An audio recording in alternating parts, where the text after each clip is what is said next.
All right, welcome to Pro Football's first 50 years, where we take the past and we bring it back to life.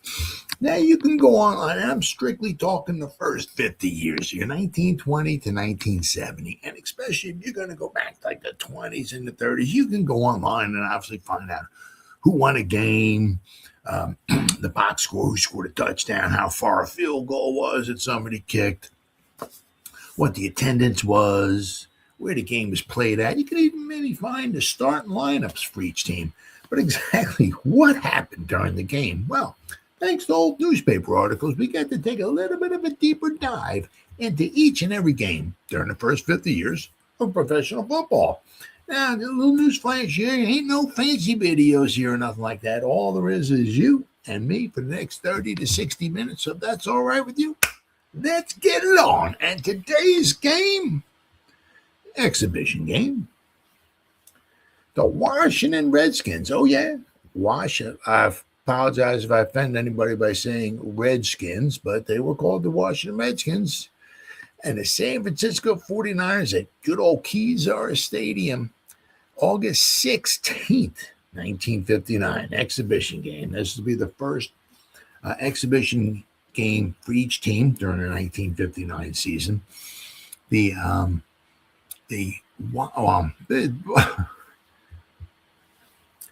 was a very disappointing season for both teams for different reasons. I'll go over that in just a second. But this game was played at Kezar Stadium. Each team played six. It was a couple teams during this 1959 season actually played 7 preseason games. But each team played 6. The Washington Redskins didn't play any home games. Actually, they didn't play a home game, period, until almost halfway into October, because they were sharing Griffith Stadium with the Washington Senators. And the Washington Senators obviously were still, the season was still going on. And usually what seemed like it was going on was a lot of the teams didn't necessarily play, who were sharing, ballpark with the baseball team. A lot of times sometimes didn't play, at home at all until October, until possibly after the World Series was over. And I mean, although the Washington Senators were, the baseball team were not even close to making it to the World Series, the Washington Redskins didn't play a preseason game or nothing until October 11th, 1959. But this, as I said, this was a disappointing season for both teams for different reasons. Now, let's see. We'll go with the Redskins here first. I mean, because you look at this schedule here, you don't see many W's here. You see a whole lot of L's. I mean, what we got? 4 W's the whole season. And they wound up 3-9. So they had 6 preseason games. So they were 1. And they beat a Rams team that was one of the worst teams in football. So they were 1-5 in preseason, and they were 3-9 in the regular season. That guy Mike Nixon here did not a happy time for him. Little did the Redskin fans know that they were going to have to wait an additional 10 years until good times would be ahead of them. Vince Lombardi came to town. He would take the 1969 Washington Redskins, and it would be 7-5-2. But this was not a very good season for the Washington Redskins. Now, with the San Francisco 49ers, it was disappointing for a little bit of a different reason here. As you'll see here, their preseason wasn't super spectacular, but it was 2-4. But once again, it was just preseason. But you'll notice here, right? They started off 6-1. And in fact, this game played right here against the Green Bay Packers the 3rd week of the season. They lost by a point. Well, that game there was the battle of, there was only 2 teams that were undefeated. Both teams were 2-0, and whoever won this game here would be the only, after 3 weeks, would be the only undefeated team in professional football. Every other team had a loss. Well, as you see here, the Packers won this game 21-20. They would beat the 49ers. So the Packers, after 3 weeks, were 3-0. But meanwhile, the 49ers, they lost this one tough one, and they were 6-1 after 7 weeks. 5 games to go, had a 2-game lead in the Western Conference. But as you see here, they would fall apart, losing 4 of their final 5 games, and they would finish 7-5. They had a 2-game lead, and they were in first place with 5 games to go. They fell apart, and they would wind up tied for third place with those Green Bay Packers, and their record would be 7-5, and they would be 2 games out of first place. So very, very disappointing season for the San Francisco 49ers. They had a couple shots, making the playoffs, this being one of them, and then the other one was 1957, where they were tied at the end of the season with the Detroit Lions. They hosted a playoff game at Kezar Stadium. And in fact, about halfway through the third quarter, the 49ers were winning 27-7 at home. They were up by 20 points on the Detroit Lions at home. And then they fell apart. They gave up 24 points in the last about quarter and a half or so. They couldn't score another point, and they would lose a heartbreaker, 31-27. So the 49ers had some success. Unfortunately, it didn't translate into championships or even championship victories. But they always had a good offense. Sometimes it was their defense that would let them down. They had the $1 million backfield. Joe Perry, Hugh McElhaney, Wyatt Tittle. John Henry Johnson, I think it was. R.C. Owens, the first guy who caught that first alley-oop pass. So they had some good offensive weapons. It was just, I said, usually their defense was what let them down. But this game here being played at good old Kezar Stadium.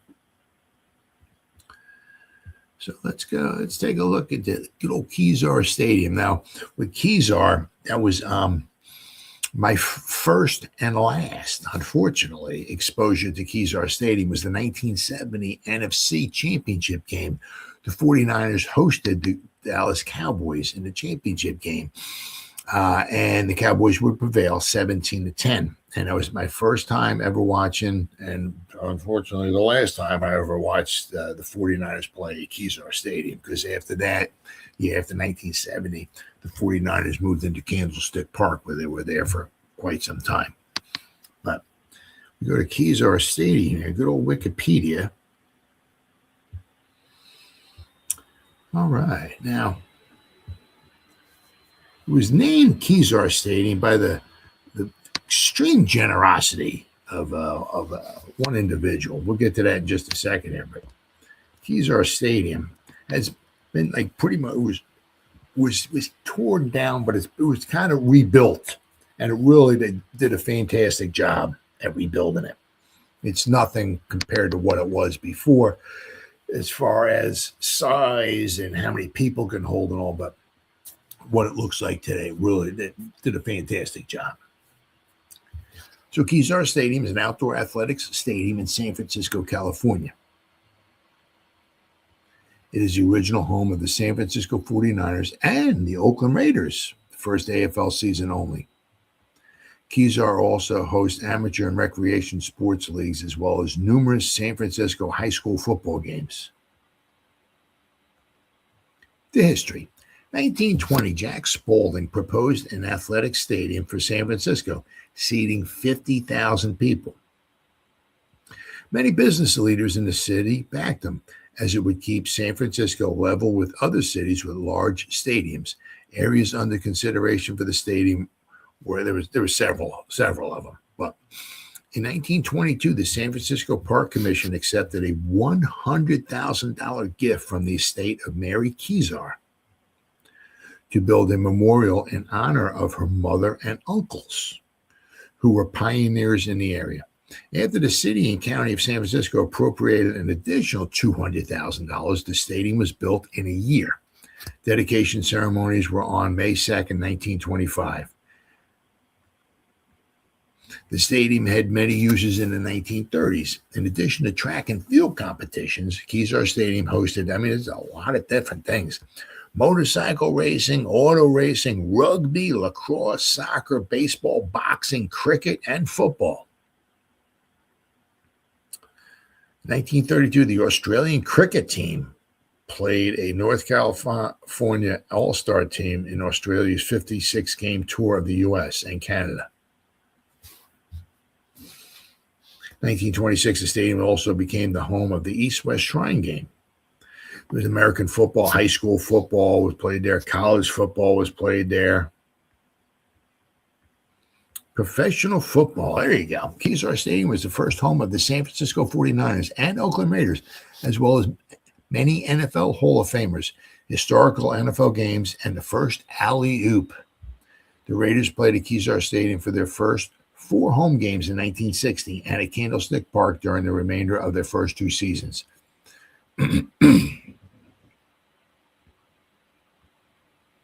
Kezar had a poor reputation among NFL players, though.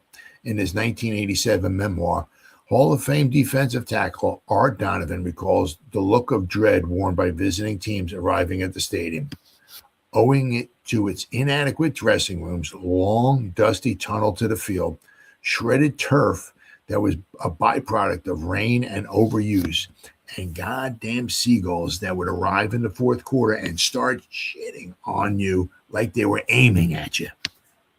The 49ers played the final NFL game at Kezar Stadium in the very, very beginning of 1971, losing the 1970 NFC Championship game to the Cowboys 17-10 on January 3rd, 1971. The 49ers moved to a more modern and accessible Candlestick Park for the 1971 season and played there through 2013. So they were there for over 4 decades.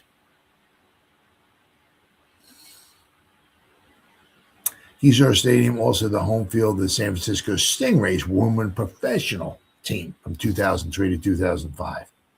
There was a lot of things there. Dirty Harry, the movie, had a couple scenes there. The many concerts were there. Demolition and reconstruction. With pending demolition, the bleacher planks of Kezar Stadium were sold off to fans at a party in April 1989. In June, the stadium was demolished and rebuilt with a much smaller seating capacity of only 10,000, but it looks really nice. The upgrades included an 8-lane all-weather track and a grass athletic infield suitable for soccer, football, and lacrosse. Now you see right here, right? Now there are other pictures I'll show. But I mean, just a very nice, I guess they got some trees in the area. I mean, just grass. The track field around on the outside, just beautiful, absolutely beautiful. It looks like they're pretty much the same stands on both sides. So I'm going to say maybe about 5,000 people over here. And there's other pictures I'll show you. Looks like maybe about 5,000 people on the other side. They got lights here. So really, really, this is hold on. The replica arch at Kezar Stadium. This is what the arch looked like at the original Kezar Stadium. So they built that, really did a fantastic job. And this is a plaque of an NFL Hall of Famer, Bob St. Clair. And there he is. He's Hall of Famer. He's 6'8", offensive lineman. Fantastic football player. And very interestingly, I'm gonna show you a couple pictures of him in one of these articles here. It just kind of blows your mind the way things were back then compared to the way they are nowadays. So, I'll point that out. That's when we start reading the articles. But that's good old Kezar Stadium. Obviously got some pictures here. Good old Kezar. And just to go to show you, I mean, how it's a little bit of an odd shape to it, but it's all relative to the proximity of the stadium compared to the streets built around it. All right, here we go. Pictures of Kezar Stadium. Here we go. Now this is this picture here, right? This is what it looks like now. Just absolutely beautiful. There's a bunch, obviously, there's all houses around and all, but, they still got some trees, built around it. But you can see pretty much, I'm going to say whatever, the 5,000, it says 10,000 seats, right? So maybe $5,000 over here, 5,000 over there, right? The field here for lacrosse, soccer, and football, absolutely beautiful, all grass, right? And of course, then you got the track around there. And here's the arch right there, right? So beautiful, absolutely beautiful. There's another shot of it. Right, I don't know who that is. Is that Bob St. Clair?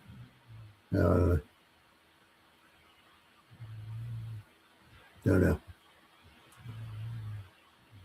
But let's see what we got here.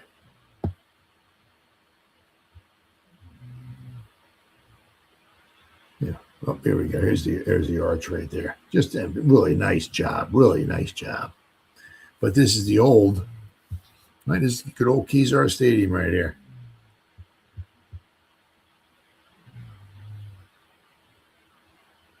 Now, I'm going to say that this here would have to be like a college or high school game because you'll notice the goalposts here were in the back. For pro games, they were in the front. And when the 1970 season came around, final season there, pro football, the goalposts were still on the goal line here. So this must be a high school game or a college game. There's that. But one thing you'll notice here, right? It's just odd. I mean, it just shows you proximity of it, right? You see the bowl, right? The bowl shape, right? All of a sudden it comes down here, and there's just like very little over here. But notice here, right? And then you got here's, I'm sure where the sports writers are at, sportscasters or whatever in here. But then all of a sudden it's like, see how like low it is here? I mean, you figure like it's high up over here. Why wouldn't it be high up over here and have it continue on with the bowl and all and everything? But you'll notice. Let's see if you. Here we go. There's another picture of it. I mean, just odd. You see? I mean, you got it all the way around, right? And this is probably the arch that they're talking about. See right here. But see, all of a sudden, right, it comes down here, and you see it's like really low, and it's got like a cement wall behind them right here. Just odd, very, very odd. Yeah. And here's was what Art Donovan's talking about. Both teams have to walk off the field going into the same, the tunnel here. He said it's dusty and all of that and everything. But it's just very, very odd. There were some, let's see if I have any pictures here. There was some really, I'm going to go over that in just a second. Here we go. This is you don't get much closer up to this. I mean, look at this. I mean, so there's the Packers here, obviously playing at Kezar Stadium against the 49ers. So they're getting ready to, looks like, get into the end zone here. They're down around maybe the 3-yard line or so, somewhere around there. But it's weird. Bart Starr is calling for, and even the refs, because if it got too loud, they're putting their hands up. Go, hey, calm down. Well, that ain't happening nowadays. You're a visiting team, and you go, hey, let's have some quiet. Tough, right? But you can see the refs holding their hands up. Bart Starr, if he's trying to call signals, if he can't hear or not like that, he's hey. And even the refs tell them see the refs up here, got their arms up, telling everybody to keep it down. But you can see how close, I mean, this picture, whoever it is right in the back of the end zone. Same thing here. Look at this, right? Now, this is obviously from different sides because you can see here, right? Person in the back of the end zone, you see the down here, right? This is where it gets, the stands are low down here. But then over here, they're in the other end zone. The Packers are like on their own 1-yard line here. The ref's right here, and whoever it is like standing like right on the goal line, the end line there, taking a picture. What a beautiful, beautiful picture here. I mean, at the Packers. Once again, this has got to be from 61 on, because the Packers have an emblem on the side of their helmet now. It's 1960 on back. They had obviously this color helmet, but they had no emblem on there. It wasn't until 1961 that they got the G on there. But you can just see, I mean, look at the sea of people. Just amazing.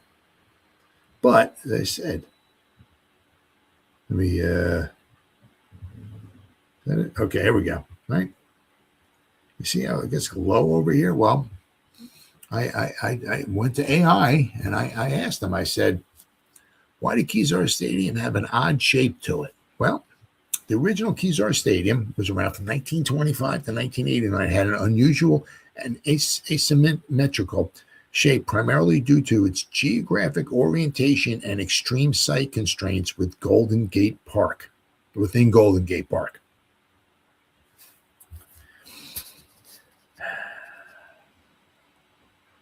Let's see here. The stadium's footprint was tightly wedged between existing streets. Because the southern side was placed too close to Lincoln Way, the stands on that side could only be built 18 rows high. So if you look here, right, that's about 18 rows high. That's what they said.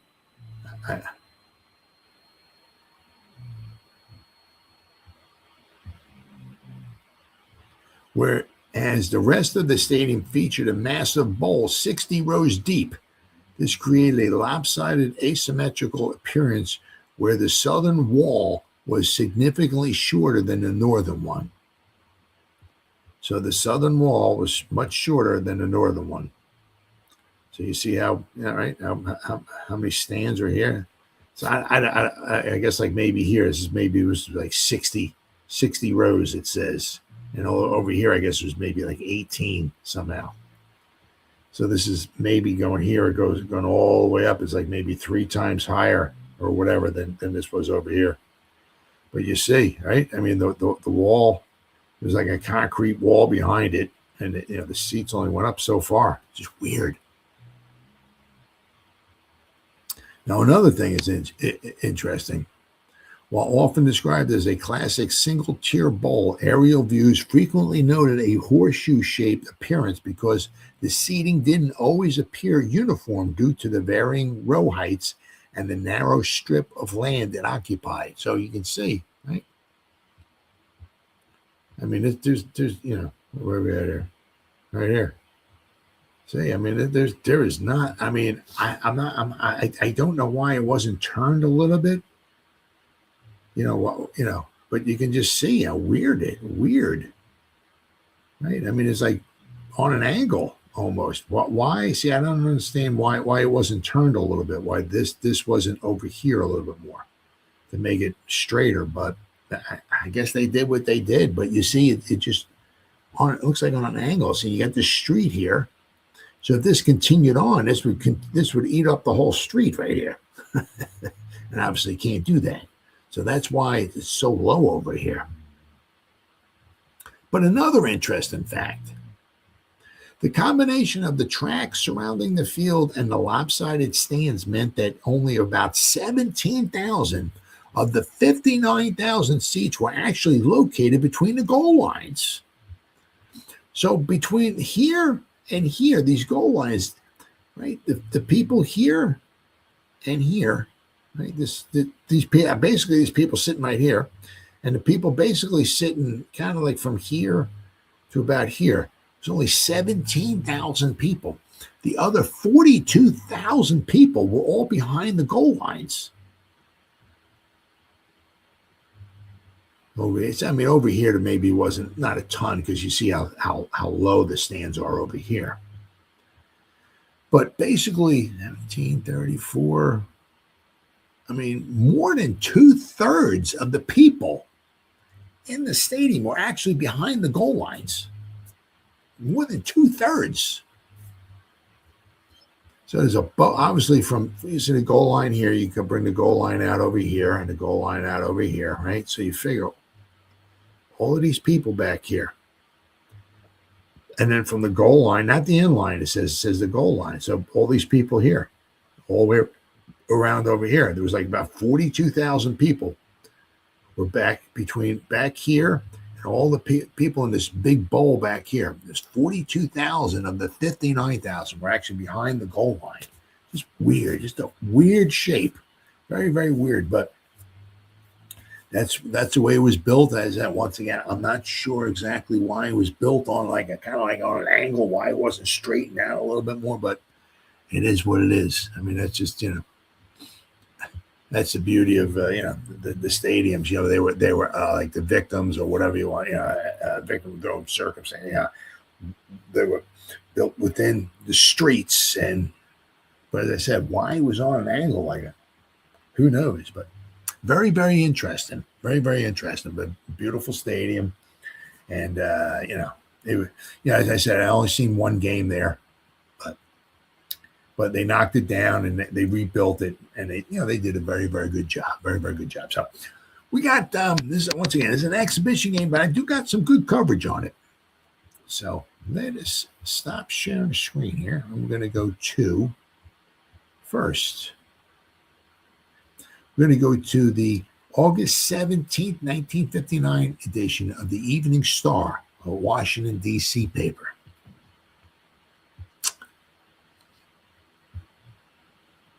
We're at Washington Star. Where are we at here? There we go. All right. I gotta just do a little bit of zooming in here. All right, let's see if we can move it on. Oh, no, that's this picture right here. Jerry Mertens of the 49ers hauls down Joe Walton of the Redskins after Walton took a pass in the fourth quarter of yesterday's exhibition in San Francisco. Trailing 14-3 at halftime, the Redskins came back to take the lead, only to lose the game 27-24 on a 15-yard pass from Wyatt Tittle to Clyde Connor in the last seconds. There's Joe Walton up in the air. All right.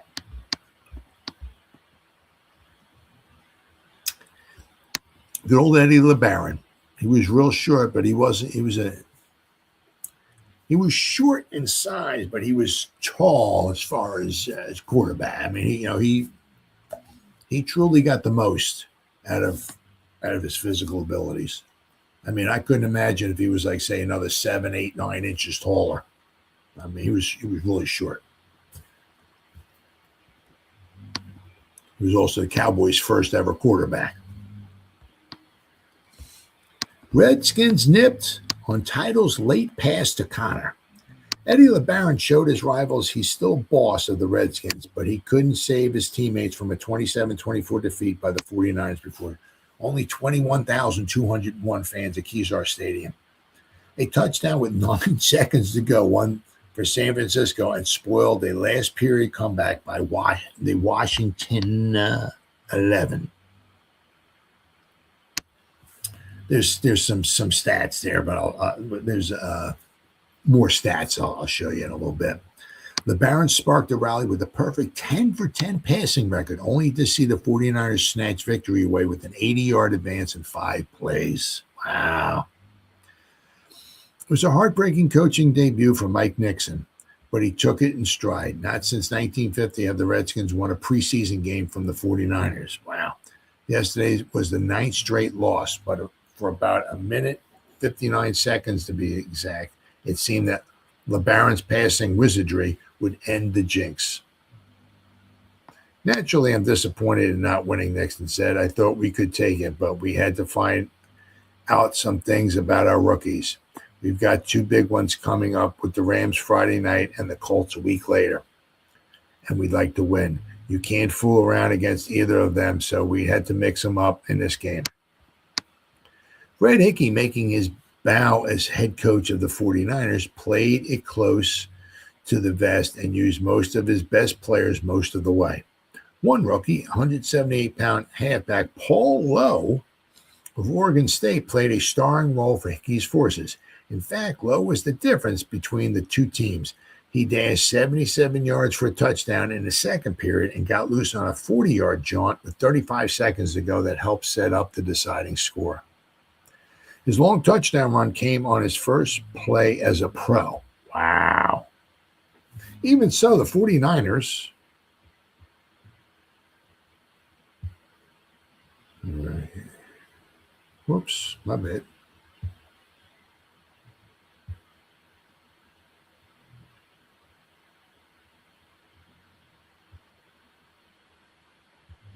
Oops, went too far.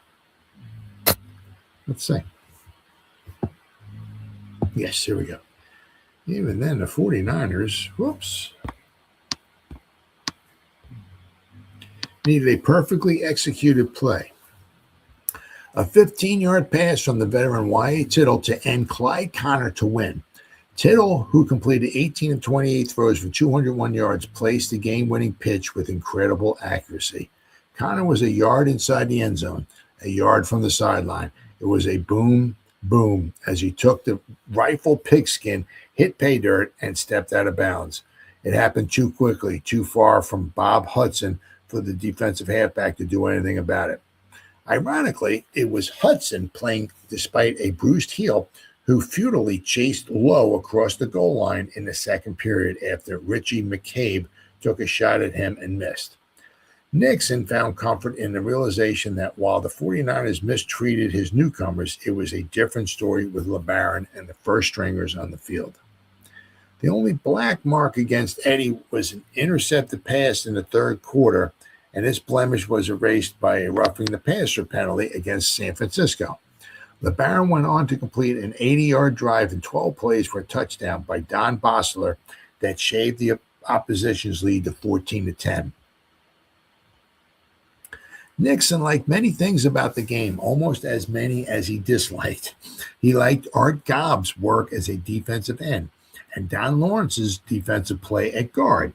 He liked the manner in which Ben Scotty hit oncoming backs from his wingback position and Fred Hood's alertness at the left wingback. They took turns cutting down fabulous Hugh McElhaney, Joe Perry, and J.D. Smith, who bore the brunt of the 49ers running game. John Henry Johnson, who was part of the $1 million backfield, was not on the team anymore. He was not part of the 49ers anymore in 1959. You've got to remember that we didn't have Chuck Drzanovich or Torgy. Wow. Laverne Torgensen in there very long as linebackers, Nixon pointed out. Les Walters hurt his back, and we took Ralph Felton out to try some of the new boys, not having them hurt us because the others weren't too familiar with our defensive signals. Maybe you noticed, Mike continued, that we used Will Renfro and Gobb to send in defensive signals. We had nobody on the field to call them. Well, offensively, Dick James led the Redskins ball carrier with 52 yards and 5 tries. His best effort was a 34-yard run. Right behind Dick and Sam Baker, surprisingly enough, Sam's big effort was a 35-yard gallop from punt formation that caught the 49ers napping and paved the way for Washington's second touchdown. San Francisco obviously had decided to set a screen defense for the punt receiver, and as Baker took the ball, he noticed the opposition shifted to his right while nobody came in to try to block the kick. Sam didn't hesitate as he took off and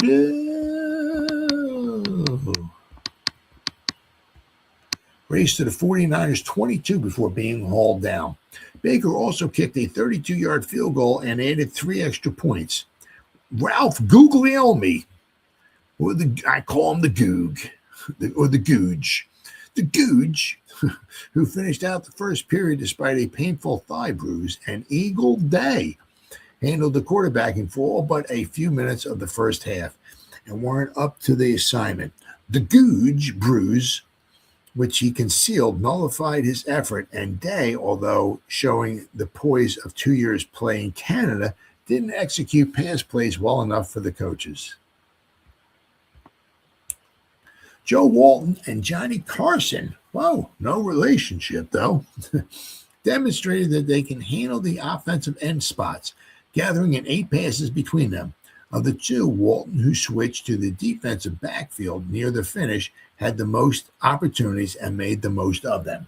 Considering that injured Bob Toneff, Bobby Hop, and Stan Flowers weren't even in the uniform, and John Pollock was used only on the kickoff team, the Redskins had a lot of power on the sideline that might have turned the tide.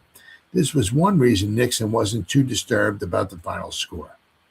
The 49ers marched 80 yards for their first touchdown, with Smith going over from the 1-yard line midway in the second period. Lowe's 77-yard run made it 14-0 before Baker's field goal put the Redskins' first 3 points on the board. Tommy Davis, Louisiana State rookie, booted 42 and 12-yard field goals for the 49ers and missed 2 more. His second successful try sent his side ahead at 20-17 with less than 4 minutes to play. That set the stage for LeBaron's brightest work of the afternoon. He passed to Walton for 14, to Carson for 18, to Johnny Olszewski for 20, mixing running plays with Mike Sommer and James. A holding penalty against Abe Woodson on a pass play put the Redskins on the 1-yard line, and Sommer bounced over tackle from there to score standing up. That in turn set the stage for the grand finale.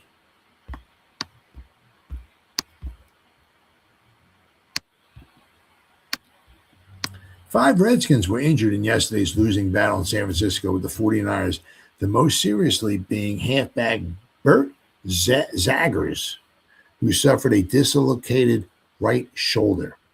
Zaggers was sent to the hospital on the team's return to its Occidental College training camp, and Dr. George Resta said he will be lost for at least 6 weeks.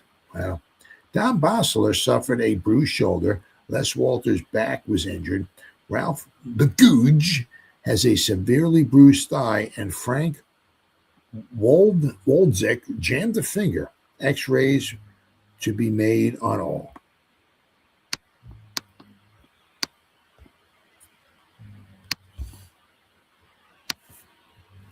So the close game, right? But 9 seconds to go, the 49ers pulled it out.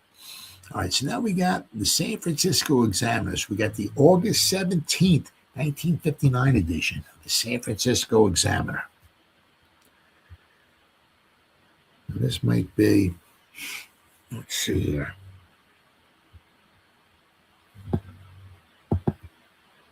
Oh, here we go.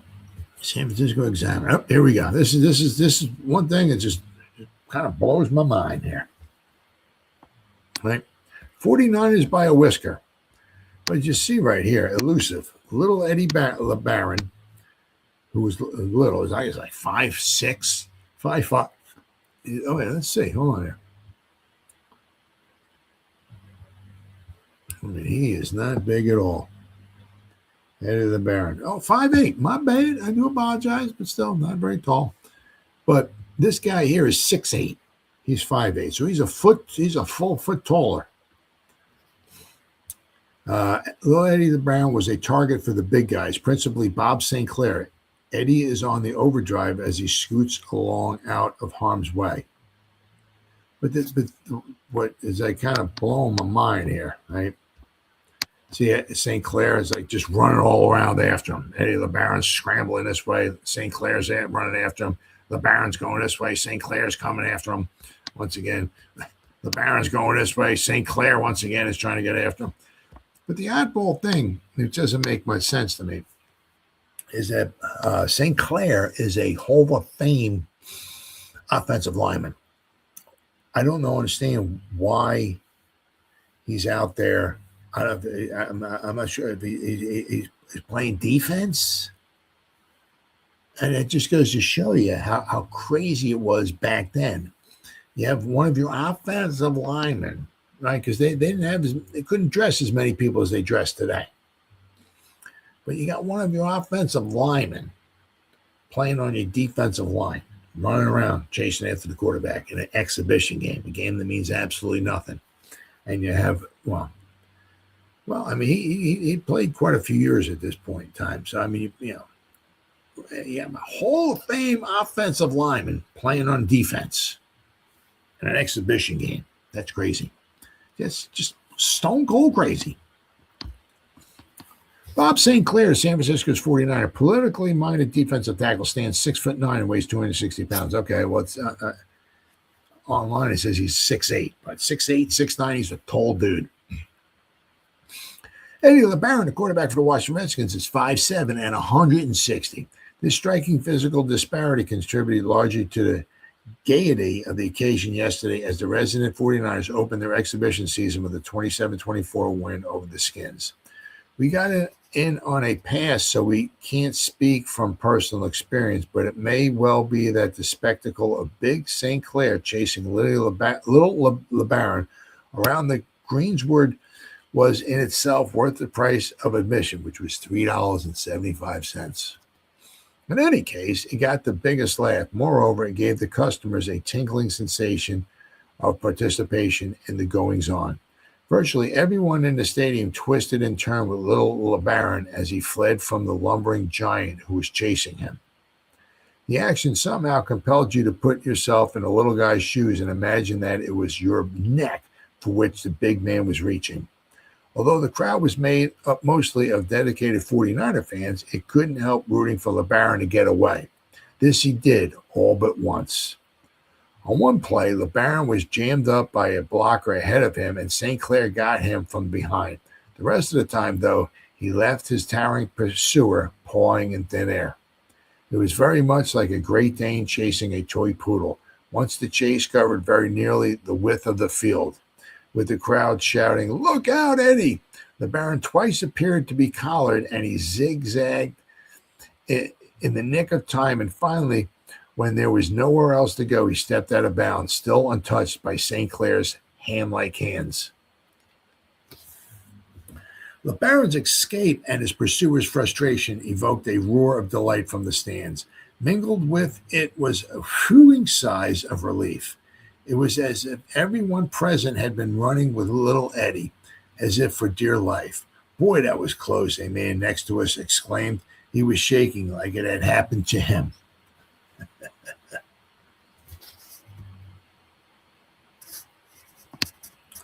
But it's just weird because you got an offensive lineman running around on the defensive side of the ball. Weird. Redskins edge 27-24. Stick around until the last man is out when the San Francisco 49ers are playing.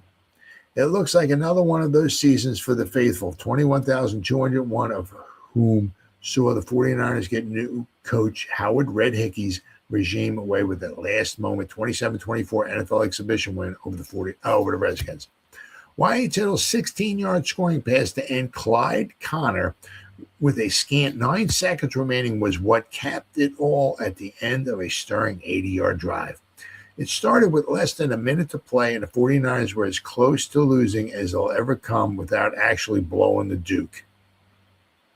As a matter of fact, several hundred fans were on their way through the exits, convinced that it was a lost cause when skin halfback Mike Summers plowed over from the 1-yard line to give Washington a 24-20 lead just as the second hand on the big stadium clock started its last go-around.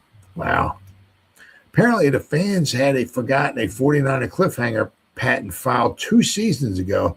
Their memory was short on a newly introduced breakaway threat, one Paul Lowe from Oregon State, who had himself a well of a rookie debut, a la Willie McCovey of the town's other pro team, the San Francisco Giants. Lowe, 5'11", 178 pounds, whippet, as the Skins were to discover, darted 77 yards for a second-period touchdown, the very first time he had been in on a play as a professional. Now, in the heart of the victory march, the bird-legged native of Los Angeles, the 49ers call him Sticks, broke for 40 big yards to put the team within striking distance.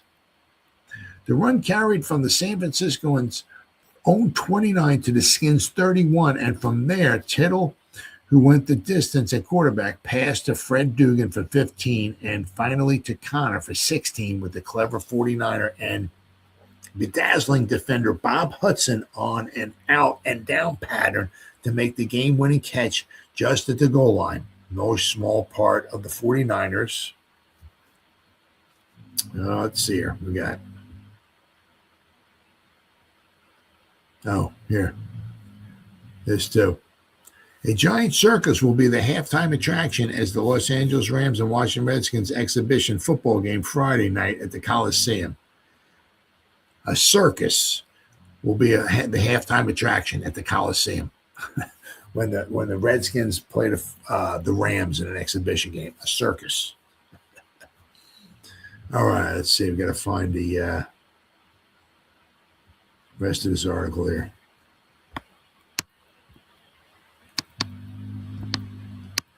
Here's the one from Walton.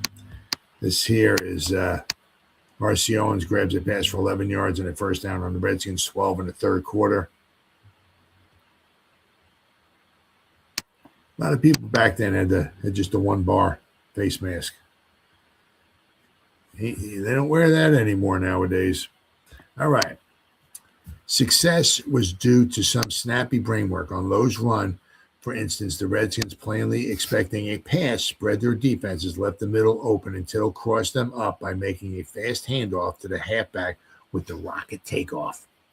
Once guard Ted Canali and center Carl Rubke had annihilated Redskin lineman Don Lawrence. The linebacker had gone out to protect the flank. Lowe was on the wide open plains. A pair of good ears, Lowe's came in mighty handy too when they saw an on surge of Redskins in Lowe's direction. The 49ers started hollering for him to head for the sideline. He did. Precious seconds were saved, and the clock was stopped when Paul cut out at the Skins 31. 20 seconds were used up while Tittle was throwing to Dugan for 15, following which there was another quickly called timeout. Hearing the roar inside the stadium, many of those headed for home did a quick about-face just in time to see Captain Yat, I guess, pull a cutie. He called for R.C. Owens to come in as a replacement for Dugan, and that lulled the Skins into believing the 49ers were going to do the old alley-oop, a favorite game saver of long standing. The mesmerized Skins fell hook, line and sinker, and only Doyle Nix was left to guard against Connor. Playing a tight left end, the ex-cop flanker rolled his man into a pretzel with a few fancy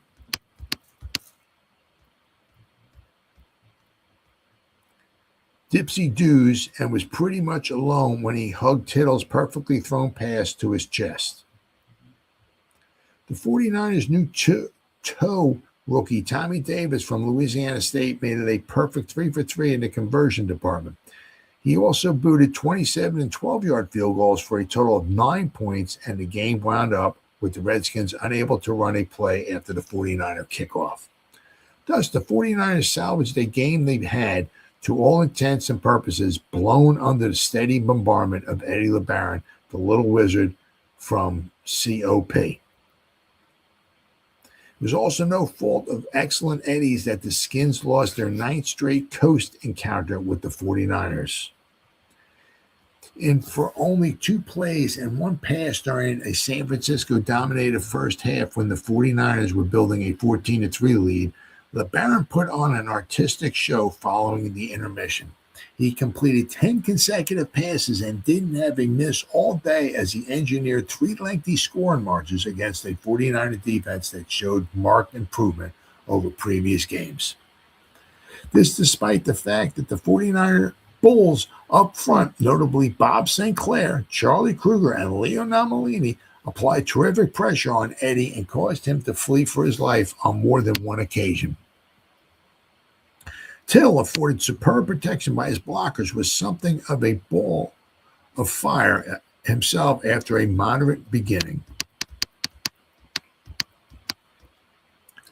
Once Wyatt Tittle settled into the groove, he hit in all directions, 18 completions out of 28 attempts for 201 yards. His passing set up a couple of field goal attempts during a scoreless first period, which Davis missed from 42 and 37 yards.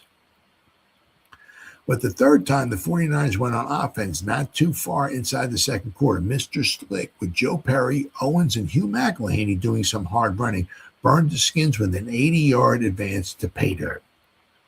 The big play was a 32-yarder from Tittle to R.C. Owens, which carried to the Washington 7. On 4th down, Smith, an early replacement for Perry, when Joe the Jet came up with a sprained left ankle, busted over the double chalk line. Lowe's TD run was all the more spectacular because hardly anybody in the stadium was aware he had replaced McElhaney in the 49er backfield. "Who's that?" was on the lips of more than one spectator when Lowe, swinging left to right from a semi-wing T formation, took the handoff from Tittle and broke behind the devastating blocking of Rupke, Smith, and Dugan. With ever-quickening strides, Lowe belted past half a dozen Redskins and hot-footed it down the sidelines with Bob Hudson angling in on him. Hudson did manage to get a light one-handed hold on Lowe's left upper arm inside the 5, but Paul shook him off and went over. It looked easy pickings for the 49ers at that stage of the game because the Ralph Googe, the Googe directed Redskins could muster before the intermission was a hastily set up 32-yard field goal by Sam Baker with a second left.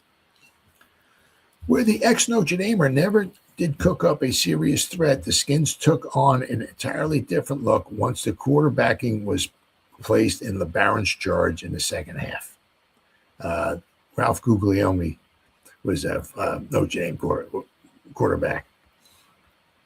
With help of a penalty which nullified a timely 49er interception, Eddie steered the Skins 80 yards for their first TD after the second half kickoff. LeBaron's 15-yarder to end, Joe Walton put 6 up on the scoreboard. St. Clair, Nomalini, and Kruger gave Eddie something of a roughing up for the rest of the quarter, but the 5'7" Skin quarterback was back on his stick when the final period opened with the 49ers clinging to a 17-10 margin. The core of the second Washington TD was something the 49ers had been forewarned about but failed to recognize when it happened. Baker went deep into punt formation on fourth down with the line of scrimmage to San Francisco 43. Everything the 49ers and 10 of the Redskins did was exactly what would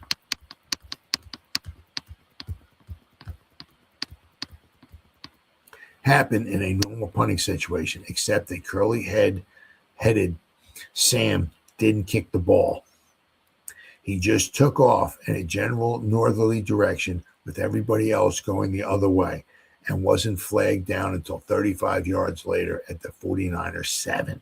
2 plays later, fullback Don Bosseler was crowding over from the 2. Baker converted to make it 17-17. Chunky Leon Burton, the 49ers speed burner from Arizona State, gave the fans a royal thrill on the ensuing kickoff. He fumbled Baker's boot in the end zone, recovered it, and after hesitating momentarily, lit out. Somewhere around the 3, Leon suddenly wondered if he had done the right thing. He slowed, looked longingly back over his shoulder at the end zone, and suddenly realized there was no place to go but ahead. The results were highly satisfactory, if shaky, because Burton survived for 42 yards, from which point the 49ers moved in for Davis's second field goal. The heat was on the Skins now, but LeBaron handled the situation with cold, calculating workmanship. He passed to Walton for 14, to Carson for 18, and to Olszewski for 20 before uncorking one down the middle at Carson. The ball hit the turf at the 1, but only because the hard-playing Woodson had clearly pounced on Carson illegally. Summers spurted through a spacious opening in the left side of the 49er line for the score, and that started the fans for the Isles. They kept right on going when Lowe lost 9 to Ralph Felton, and they didn't slow too much when Tittle flipped to McElhaney for a gain of 18. But they froze when Lowe this time lined up on the right of YA and about 3 yards back of the line of scrimmage, reeled off his 40-yarder, which incidentally easily established the 49er freshman as the day's leading ground gainer with 112 yards and only 4 carries. After that, it was the 49ers against the Skins, and the clock and the Hickey men beat both of them. All in all, it was a promising start of the new year.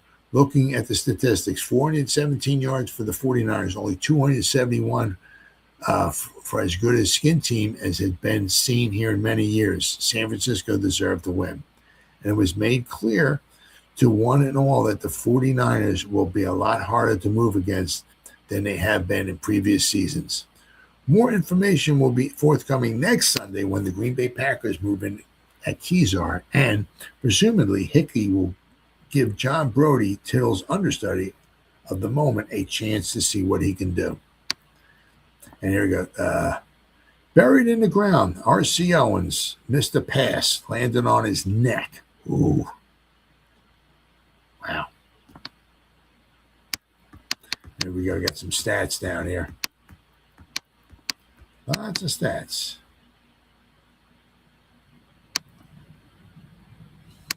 What we got here? Total first downs, 49ers at 22. Skins at 19 yards rushing. 234 yards rushing. 417 total yards.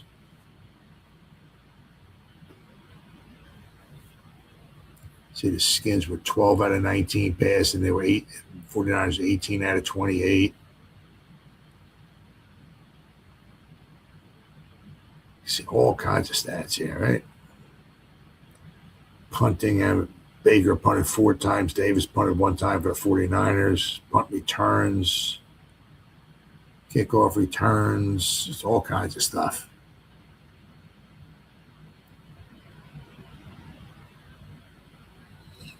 Really, really good. Very, very informative. Especially, for just being a preseason game as well, too.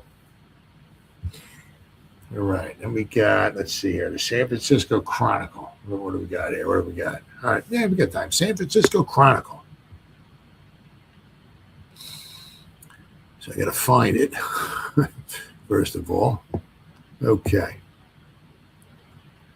The August 17th, 1959 edition of the San Francisco Chronicle. 9 seconds left. 49ers win.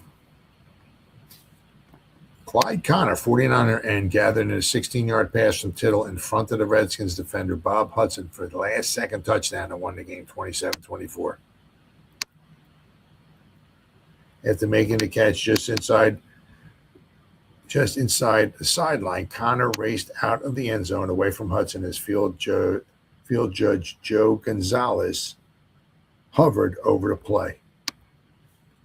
So he caught it right by the, just inside the end zone and just right by the sideline. So he caught it and he just turned around and ran out of bounds. And you can see, not many people were here. This is in the end zone, right? Not many people were there.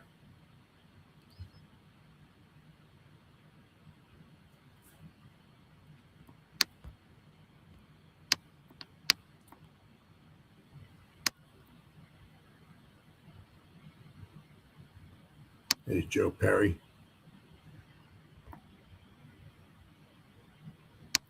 Running back for the 49ers. A Tittle to Connor pass saves the day, with Washington's Bob Hudson to the right of him and the sidelines coming up fast to the left of him. San Francisco's Clyde Connor plucked off Y.A. Tittle's thread needle pass in the last 9 seconds yesterday to whip the Redskins 27-24 at Kezar Stadium. The perfect touchdown play, climaxing an 80-yard drive in the last 59 seconds, sent the 21,201 fans home laughing and scratching after the 49ers National Football League exhibition opener. With the Redskins set up for an alley-oop to R.C. Owens, Connor took the hide 1 foot deep in the end zone and inches on the happy side of the out-of-bounds marker. Y.A. Tittle had rifled a perfect shot from 16 yards out on the make-it-or-break-it play. The Tittle to Connor thriller wiped out an Eddie LeBaron-led comeback by the Redskins in the second half. The San Francisco 49ers led 14-3 at half after J.D. Smith had plunged 1 yard for a touchdown, and rookie Paul Lowe on the first play of his professional career raced 77 yards for another. The Skins, with LeBaron taking over in the second half, completed 10 tosses and 10 perfect tries, collected 21 points in the second half, and apparently clinched the victory with a 71-yard, 8-play drive for a touchdown with 59 seconds remaining. Sam Baker had kicked a 32-yard field goal for Washington's only points in the first half, booted the kickoff out of the end zone. With the goal line 80 yards away and only 59 seconds left, a few gave the San Franciscans much chance for a comeback, and there seemed no hope when Lowe on a reverse at his own right end was smeared for a 9-yard loss by Ralph Felton. But Hugh McElhaney hit the middle and skittered for 18. The goal was now 71 yards away with only 35 seconds left. What do we got here? Paul Lowe, 49ers rookie halfback, raced 40 yards to Washington 31 in the final minute just before winning.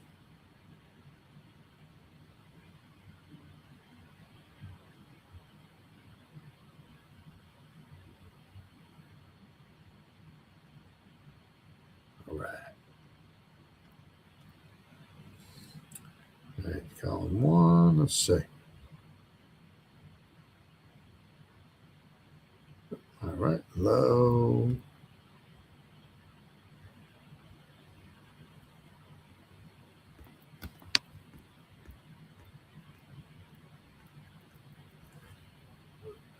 Lowe, swinging right, cut back up the middle and to his left for 40 big yards and scooted out of bounds to stop the clock with 25 seconds left and a victory just 31 yards away. Tittle hit Fred Dugan with a 15-yard pass, and San Franciscoans called timeout on the 16 with just 15 seconds left. Whitey Tittle and Coach Red Hickey huddled on the sidelines. As learned later, the balding veteran quarterback said, "Send in Owens for a decoy, and I'll throw to Connor on the left and up." This was done for a touchdown.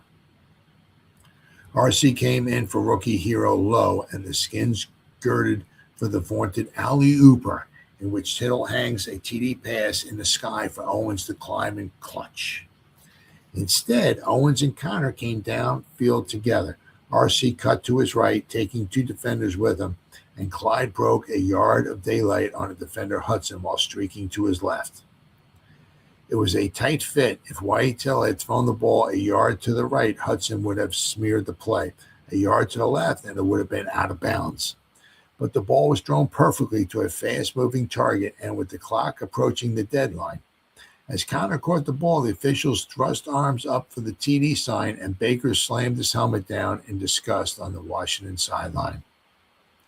It was a fairly routine game until the fourth quarter, as the San Francisco made it a 7 in a row over the Skins at Kezar and 10-2 overall against the Invaders.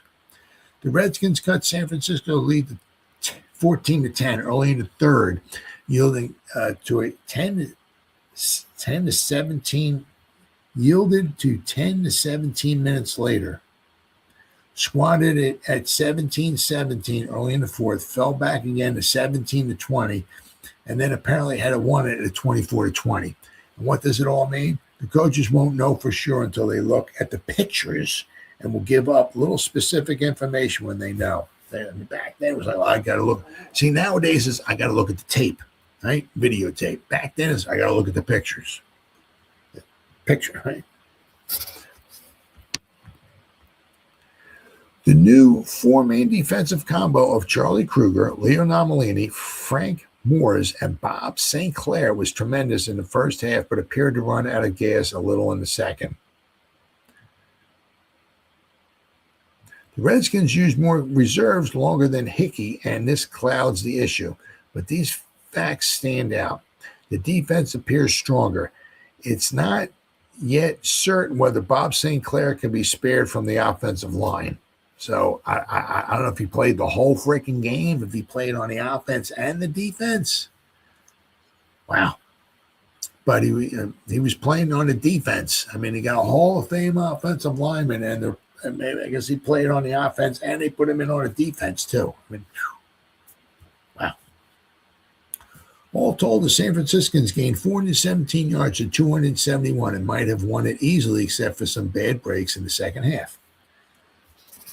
The reverse to Lowe, accounting for 1 touchdown and helping set up the climax score, was the day's big surpriser. The ex-Oregon Stater, signed as a free agent by the 49ers, shared the flanker back spot with Owens, but on his key runs, Lowe lined up as a wingback just outside of the opponent's tackle, with both ends split wide. It can be best described as a wing T reverse, But as Cleveland Browns scout Sarge McKenzie explains, it gives all the advantages of the double wing on the attacking side. After rookie Tommy Davis, who later made missed two field from 2 field goals from the 42 and the 37 in the first quarter against a crosswind. The 49ers scored in the second. McElhaney ran 11 and Tittle passed 32 to Owens, setting up the TD. And Smith crashed 1 yard on the 4th and 1 payoff.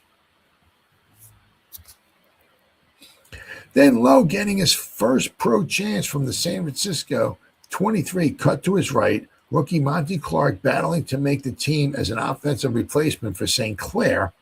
Fullback Smith and Ted Connolly poured hard leather, and Lowe had burst into TD threatening position before the Redskins realized which man was running what play.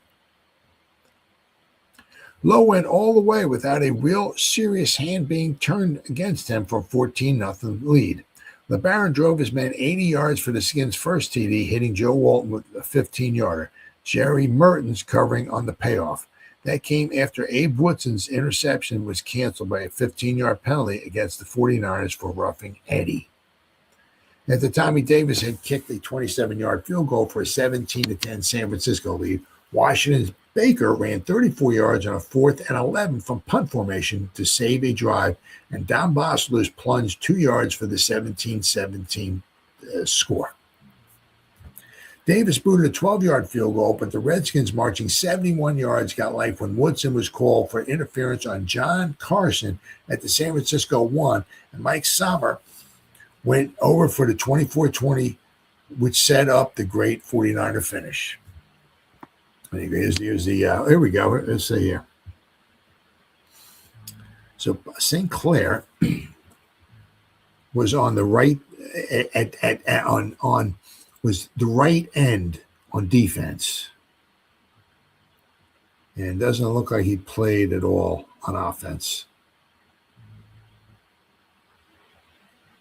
So they had Gonzaga was the tackle, Bosley was the guard, Rupke was the center, Connolly, and Clark, and then whatever, some backups, I guess. But so they had their offensive lineman, St. Clair, just strictly played defense. I mean that's with St. Clair, apparently he did good, but you got Charlie Kruger and Leo Namalini. Those are two really good. Obviously Namalini, he's a full Hall of Famer. I mean, yeah, he was really, really good. So there's the starting lineups. And obviously, you got all the stats here once again. The receiving. Wilson caught 6 passes. Owens caught 4. Walton caught 5. Carson caught 3. Pass attempts here. Tittle went all the way. Right? I mean, he got a Hall of Fame quarterback playing a whole game in exhibition. I mean, that doesn't happen nowadays usually. Russian. Bears didn't. The Redskins didn't run the ball very well. And I mean, it's 34 yards right here. This is a fake punt. Other than that, a little over 100 yards altogether. But Lowe, 112 yards on just 4 carries. Averaged 28 yards a carry. Jeez. Hugh McElhaney, Smith, Perry. So, I mean, the 49ers had well over 200 yards rush, 232 yards rushing. So.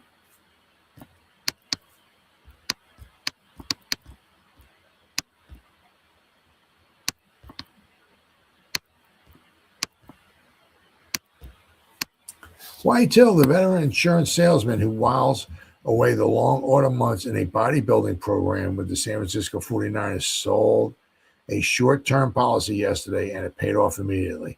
With the 49ers trailing Washington 24-20, first down on the Redskins 16, and just 15 seconds left on the clock, the 49er quarterback with the very high forehead called timeout and went to the sidelines to talk to head coach Red Hickey.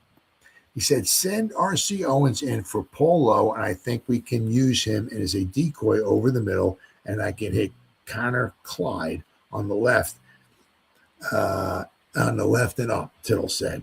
Hickey bought the policy without question. From his flanker back position, Owens cut in, back to his right, taking him with a linebacker, a wingback, and a safety. 3 guys stuck with him. Kind of broke left and then flared straight up, and Tittle strung the ball to him in the left corner of the end zone for the winner.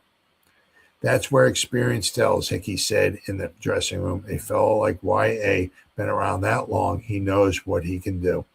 Tittle at first refused to take credit for calling the play. No, we were all talking over at the sidelines, the coaches and everyone, and we sort of agreed that it was a way to try it. With only 15 seconds, we had to throw into the end zone. Hickey says you called the play. Y.A. was informed. He did?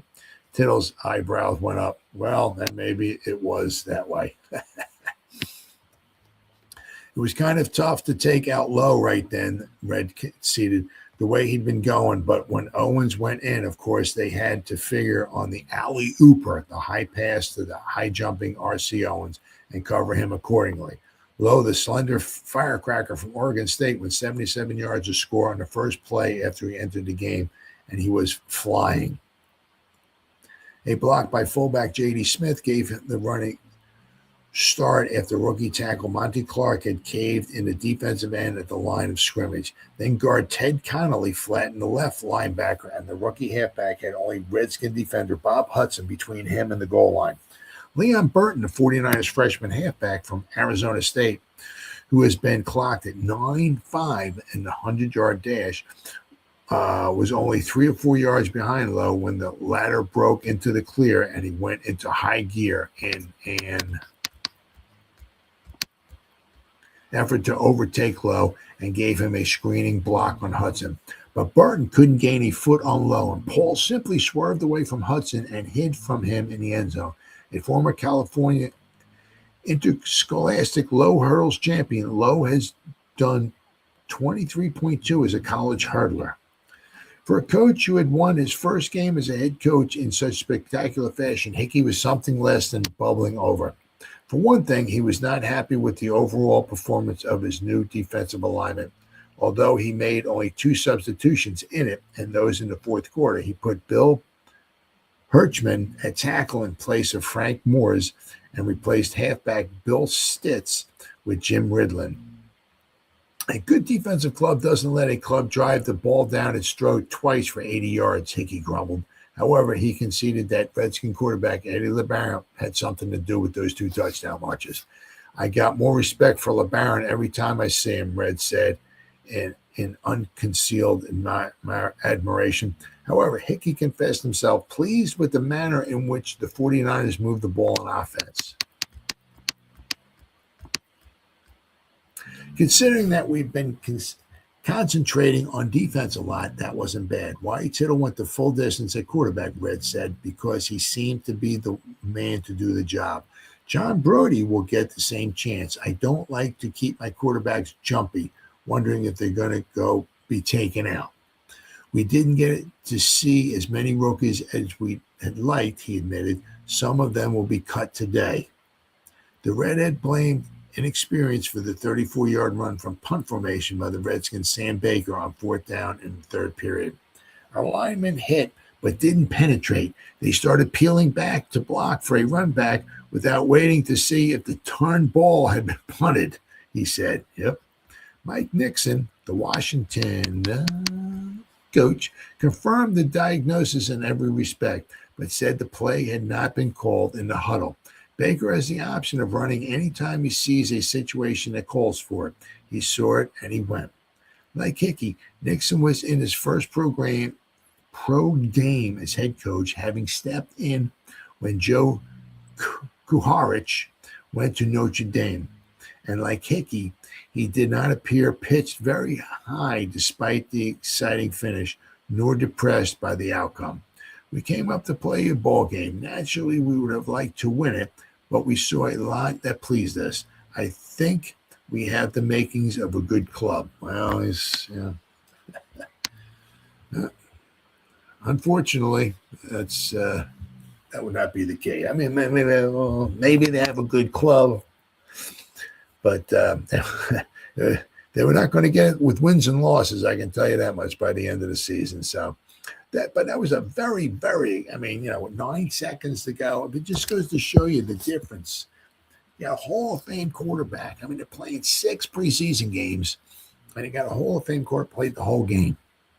Now, of course, also, it's not, to be fair, that back then they did not have as many guys on the roster. Unlike today, especially in the preseason, they got a ton of guys.